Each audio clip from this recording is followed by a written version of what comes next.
Nous avions quitté Michel Hazanavicius à Hollywood, alors que The Artist, projet fou s'il en fut, séduisait le monde par son charme et sa radicalité. Nous le retrouvons en Tchétchénie pour The Search, un autre film impossible sur le papier et qui a pourtant le mérite d'exister, même s'il fait couler un peu d'encre. Bon, qu'on en juge. The Search a la particularité de mener deux histoires de front avant qu'elles ne se rejoignent par une astuce narrative qu'il serait criminel de révéler ici. La première est celle d'un gamin tchétchène qui peine à rejoindre les siens au milieu du chaos de la guerre, alors que la seconde nous invite à nous attacher au pas d'un jeune soldat russe engagé par hasard sur le sol tchétchène et dont les valeurs éthiques sont pour le moins mises en mal au cœur de cette guerre à laquelle il n'était pas préparé, et c'est peu dire. Cette guerre, c'est la seconde guerre de Tchétchénie qui a embrasé la région de 1999 à 2009. Une guerre que nous pensions connaître, mais dont au fond nous ne savions rien. Le film a pour premier mérite de montrer à quoi ressemble un conflit qui ne veut pas dire son nom, un conflit contemporain qui s'est tenu il y a peu, à quelques centaines de kilomètres de chez nous seulement, et qui a jeté sur les routes des cohortes de réfugiés. Le film balance entre le général, celui d'un peuple tyrannisé, et le particulier, à savoir un gamin qui ignore si les siens sont encore vivants et qui trouve protection auprès d'une fonctionnaire européenne. Le film a ses défenseurs, mais il a aussi ses détracteurs, les seconds n'étant pas moins déterminés que les premiers. D'une certaine manière, on ne peut que s'en réjouir, tant le débat critique semble s'être étiolé depuis que l'écrit voit ses positions grignotées jour après jour. Il faut reconnaître, The Search ne lésine pas sur les bons sentiments, c'est vrai. Mais il le fait en dardant parallèlement un regard assez critique sur ces réflexes humanitaires procurant si facilement bonne conscience. Après les deux OSS 117, après The Artist, après un sketch dans un film collectif qu'ils appelaient Les Infidèles, Michel Hazanavicius semble avoir totalement changé son fusil d'épaule. C'était un amuseur et ça devient un cinéaste du drame. Mais en fait, sa palette est infiniment plus large qu'on ne le pensait. Il y a une constante chez lui par contre, c'est sa tendance à faire un cinéma référentiel. The Artist rendait hommage aux riches heures du muet, The Search est un peu le remake d'un film oublié de Fred Zinman, également appelé The Search. Le film de Zinman date de 1948. Il raconte le rapprochement d'un soldat américain sur les terres allemandes, libérant les camps, et d'un gamin qui justement sort de ces camps, un gamin juif évidemment, qui ne sait pas du tout si sa famille a péri du fait de la barbarie nazie. La folie russe est sans doute plus ordinaire, elle n'est pas moins mortelle. Il est clair que le cinéaste prend parti, qu'il ne dit rien ou si peu de certaines exactions commises par des extrémistes islamistes tchétchènes. Mais il prend fait et cause pour les réfugiés et décrit la guerre comme une inondation à laquelle nul barrage ne peut s'opposer. Hazanavicius s'intéresse tout autant à ce qui se passe chez les Russes, alors que ce contre-champ était absent du film de Zinman.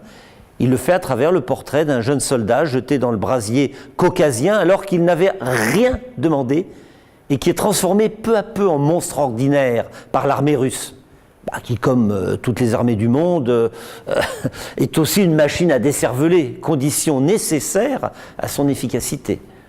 Ce faisant, le cinéaste renoue avec certains films américains des années 70 ou 80 qui parlaient de la guerre du Vietnam et qui le faisaient sans langue de bois, à commencer par le très glaçant Full Metal Jacket. « Sir, yes, sir !»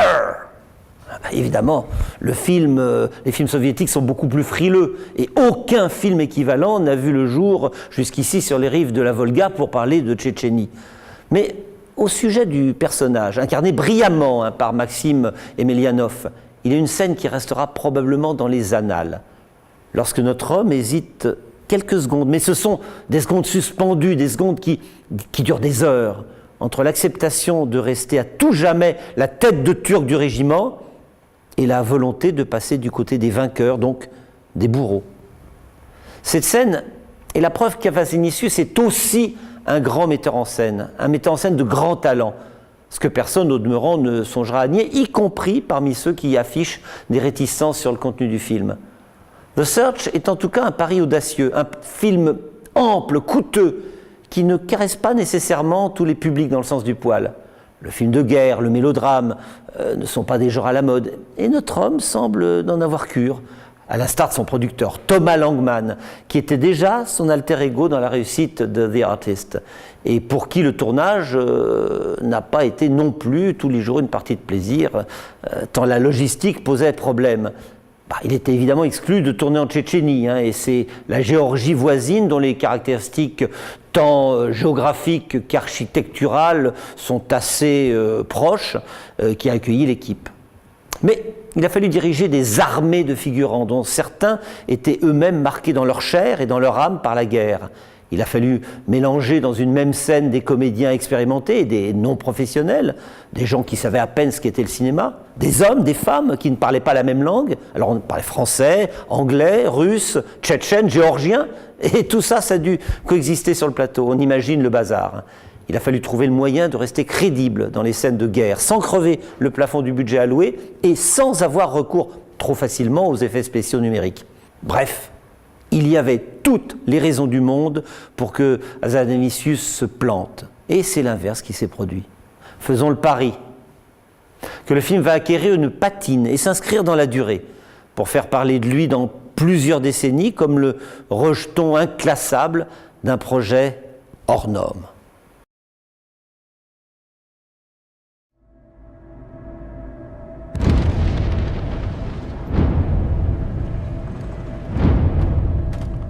Мы поймали очень опасных террористов.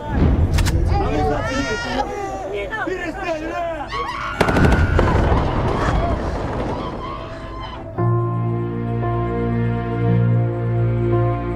From the beginning, the testimonies have been about absolutely inhuman violence.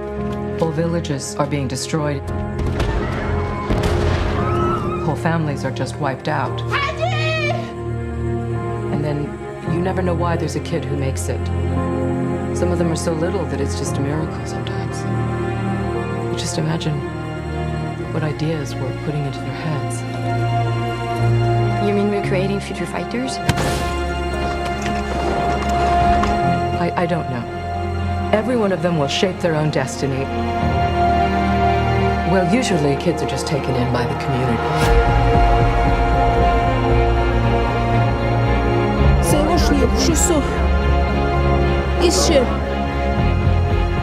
What should the European Union be doing first? Everything is urgent. The people need everything. Tu veux venir?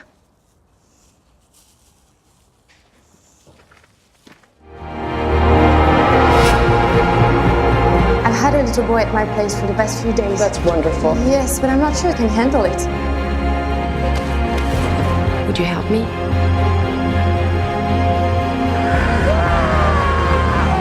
Значит, ты хочешь воевать? Ты за кого себя принимаешь? За героя, да? Заткни свою пасть!